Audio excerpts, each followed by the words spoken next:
Very good evening everyone. I am Tulsi Singh and today we are going to start our next topic that is hand hygiene. आज हम लोग hand hygiene के बारे में पढ़ेंगे। Exactly hand hygiene होता क्या है, क्या होता है मैम हैंड हाइजीन, क्या होता है हैंड हाइजीन?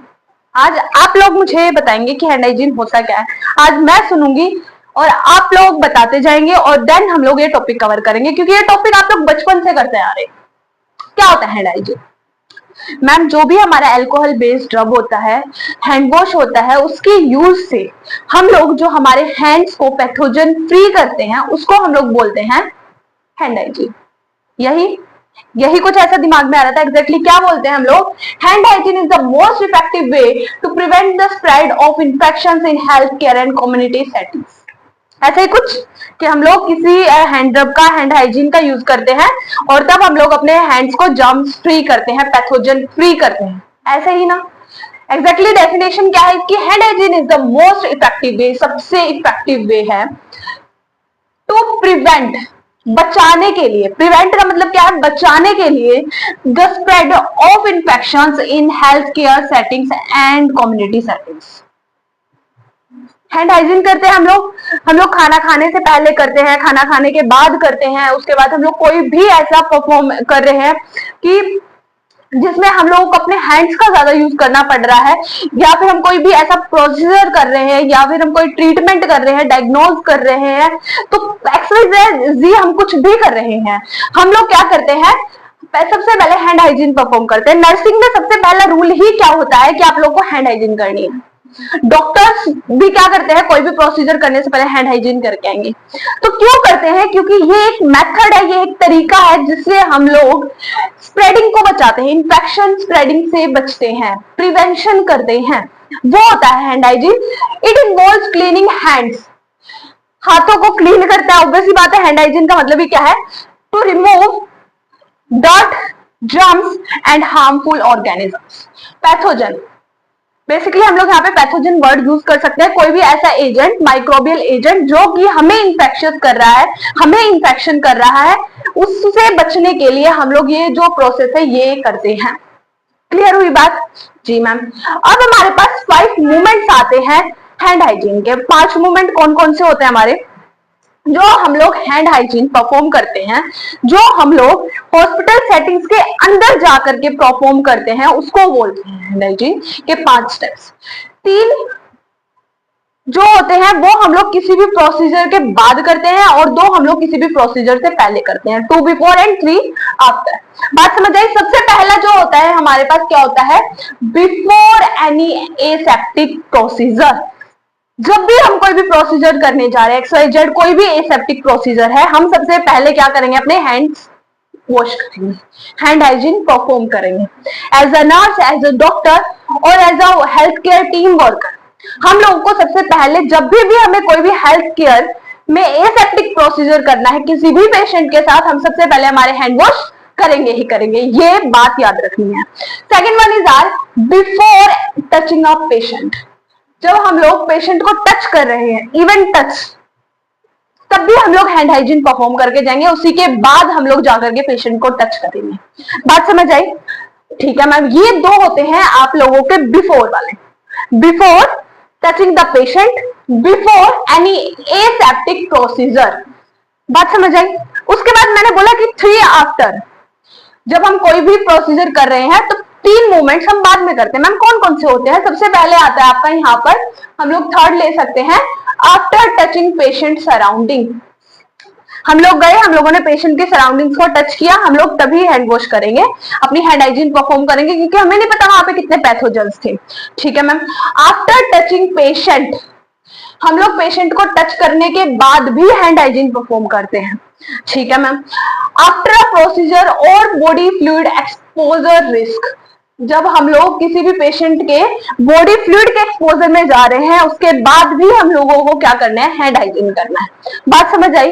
इसके लिए हम बहुत छोटा सा ही एग्जांपल लेंगे। फॉर एग्जांपल कि आप लोग कोई भी सर्जरी के लिए जा रहे हैं, you are a surgeon nurse, surgery nurse है आप, आपका सर्जिकल वर्क रहता है, तो आप लोग जा रहे हैं वहां पर। आप वहां जाने के बाद सर्जरी से पहले हैंड वॉश करेंगे, जब आप लोग सर्जरी परफॉर्म करके आ चुके होंगे उसके बाद भी आप लोग हैंड वॉश करेंगे, या फिर आप लोग कोई भी वार्ड में नर्स है, आप लोग पेशेंट के पास जा रहे हैं, फॉर एग्जांपल आप सिर्फ बीपी चेक करने के लिए जा रहे हैं, ब्लड प्रेशर चेक करने के लिए जा रहे हैं, तो आप लोग मशीन उठाने से पहले अपने हैंड हाइजीन परफॉर्म करेंगे।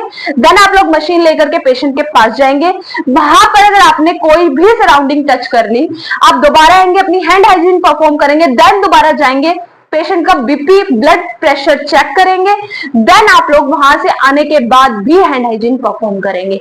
अगर आपने पेशेंट को टच किया है तब भी आप हैंड हाइजीन करते हैं। इसके लिए आप एक और एग्जांपल ले सकते हैं, जब आप लोग किसी भी पेशेंट को इंजेक्शन लगाने जाते हैं तो वहां पर आप पहले जो हम लोग इंजेक्शन है वो लेके जाने से पहले भी हैंड हाइजीन परफॉर्म करते हैं। वहां जाएंगे, हम पेशेंट को टच करते हैं, हम लोग उसको इंजेक्शन लगाते हैं, देन आने के बाद हम वापसी से हैंड हाइजीन परफॉर्म करते हैं। ये होता है हैंड हाइजीन। हम बिफोर एंड आफ्टर हर एक प्रोसीजर से पहले और बाद में हम लोग हैंड हाइजीन परफॉर्म करते ही करते हैं। बात समझ आई? उसके बाद आता है आप लोगों का types of hand hygiene. Types क्या होते हैं? 3 तरीके के टाइप्स होते हैं। सबसे पहले आता है आपके पास रूटीन हैंड वॉश। सबसे पहले क्या आता है? Routine hand wash, then hygienic hand care या फिर हम लोग हैंड स्क्रब बोल सकते हैं, third one is are surgical hand washing. 3 तरीके की होती है। एक तो जो आप लोग डेली की डेली परफॉर्म करते हैं, सेकंड होती है आप लोगों की जो कि आप लोग हैंड स्क्रब करते हैं अपने किसी भी मेडिकल प्रोसीजर से पहले, उसको बोलते हैं, and third one is are surgical hand washing. ये 3 आपके अलग अलग तरीके की हैंड वॉशिंग होती है। क्लियर हुआ? ये इतना समझ आया सभी को?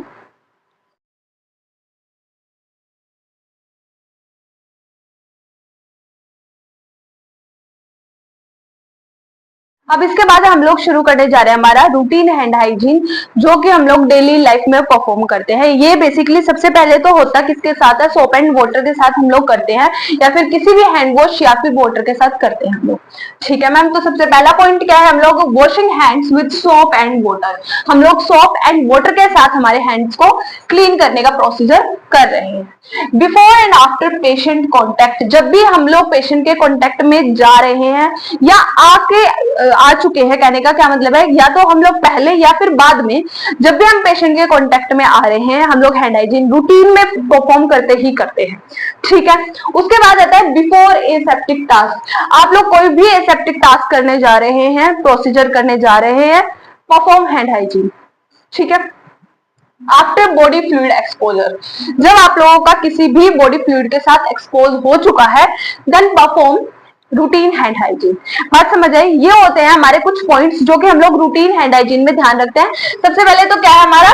हम लोग सोप एंड वाटर या फिर किसी भी हैंड वॉश या वाटर के साथ हम लोग हैंड हाइजीन परफॉर्म करते हैं before and after patient contact, before any aseptic procedure या फिर टास्क, या लास्ट में हम लोग बोलते हैं एनी बॉडी फ्लूइड एक्सपोजर, हम लोग ये हैंड हाइजीन परफॉर्म करते हैं। बात समझ आई? क्लियर हुआ? ठीक है मैम। उसके बाद सेकंड जो हमारा टॉपिक है ये है हम लोग का सर्जिकल हैंड हाइजीन। हम लोग सर्जिकल हैंड हाइजीन कैसे करते हैं? ये क्या होती है हमारी? बिफोर एनी सर्जिकल प्रोसीजर, कोई भी सर्जिकल प्रोसीजर हम करने जा रहे हैं उससे पहले हम लोग को सर्जिकल हैंड हाइजीन करनी होती है। ये एक लॉन्गर स्क्रब टाइम है। इसके जब हम सर्जरी परफॉर्म करने जा रहे हैं तो हम लोगों को क्या करनी होती है? स्क्रब टाइम होता है हमारा 2 to 5 मिनट्स का, वो हमें परफॉर्म करना होता है। तो इसका लॉन्गर स्क्रब टाइम कितना होता है हमारा? 2 to 5 minutes. Use anti microbial agents, या हम लोग एंटी माइक्रोबियल एजेंट्स कौन से होते हैं?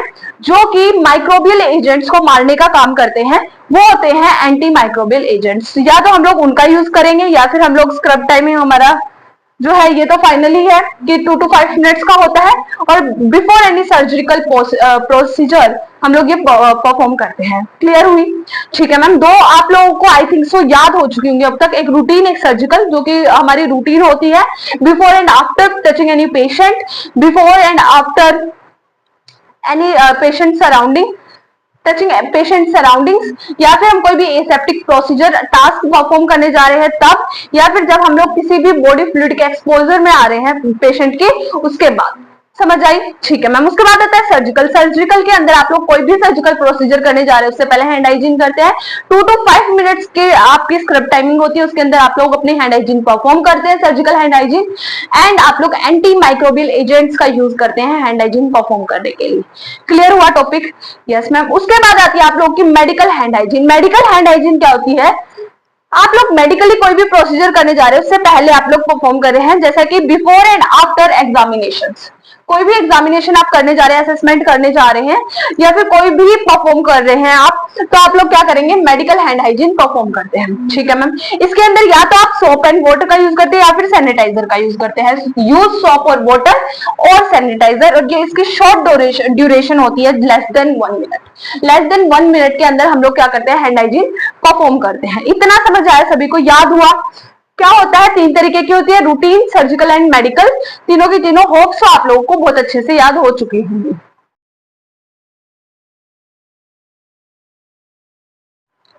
Now our next topic is 7 steps of hand hygiene. Exactly वो 7 स्टेप्स कौन कौन से हैं जिनको हम लोग फॉलो करके हमारी हैंड हाइजीन परफॉर्म करते हैं। तो सबसे पहला जो हमारे पास आता है वो होता है पाम टू पाम। कौन सा होता है, पाम टू पाम। मैम होता कैसे, आप करके ही बता दीजिए हमें, है ना। ये सबसे बेस्ट आइडिया है कि मैं आप लोग को सिखा ही देती हूँ कि एग्जैक्टली होता क्या है। लिख के पढ़ाना तो बहुत हो गया है, आज थोड़ा सा एक प्रैक्टिकल वे में चलते हैं। तो सबसे पहले आता है आपका पाम टू पाम। हम लोग करते हैं palm to palm, then back to palm. Second step is are back to palm and vice versa. सबसे पहले क्या होता है, palm to palm, then back to palm. इतना समझ आया? ठीक है मैम। देन आता है आप लोग का interlaced. Interlaced finger interlaced and palm to palm. आप लोग की पाम भी रब हो रही है एंड आप लोग की फिंगर्स भी हो रही है, एंड वाइस वर्सा। ठीक है, समझ आई बात? पहले 3 स्टेप्स याद हुए, palm to palm, then back to palm and vice versa, then interlaced. ठीक है, ठीक है मैम। इसके बाद आता है आप लोग का इंटरलॉक्ड, फिंगर इंटरलॉक्ड। ठीक है, आप लोगों ने अपनी फिंगर्स को क्या किया है, इंटरलॉक्ड कर दिया। ठीक है मैम। उसके बाद जो आप लोगों का 5th स्टेप आता है वो होता है रोटेशनल थंब रोटेटिंग। आप क्या कर रहे हैं, अपने थम्स को क्लीन कर रहे हैं। देन आप लोग का आता है नेल्स के लिए, जो कि आप लोग नेल्स को करते हैं, जिसको हम लोग क्या बोल सकते हैं, क्या बोलते हैं बताइए। इससे पिछले वाले को तो हम लोग रोटेशनल थंब बोलते हैं। ठीक है, इसको क्या बोलते हैं, rotational rubbing back and forward with clasped finger of left hand in right palm. जो हम लोग क्या कर रहे हैं, हमारे लेफ्ट फिंगर्स को हम लोग राइट पाम पे रब करते हैं ताकि हमारे जो नेल्स है वो साफ हो जाए, एंड राइट को लेफ्ट पाम पे करते हैं ताकि हमारे नेल्स साफ हो जाए। क्लीन। देन लास्ट में हम लोग अपनी रिस्ट की हैंड वॉशिंग करते हैं, और इसी के साथ हमारी हैंड हाइजीन परफॉर्म हो जाती है।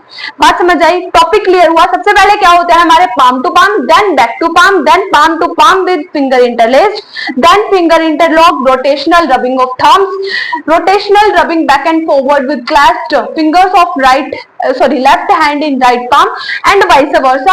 Then we wash our wrist and with this we are done with hand hygiene. इतना समझ आया आप लोगों को? ये था आप लोगों का हैंड हाइजीन का टॉपिक, जो कि टॉपिक आप लोगों से प्रैक्टिकली एंड थ्योरली दोनों के दोनों जगह पे पूछा जा सकता है। यहीं पर आप लोगों का नेक्स्ट टॉपिक भी खत्म होता है, that is hand hygiene. Thank you so much everyone. अगर आप लोग को वीडियो अच्छी लगी है तो प्लीज आप लोग लाइक कीजिए, कमेंट कीजिए, शेयर कीजिए जितना हो सकता है, और सब्सक्राइब करना बिल्कुल भी मत भूलिएगा। Thank you so much everyone.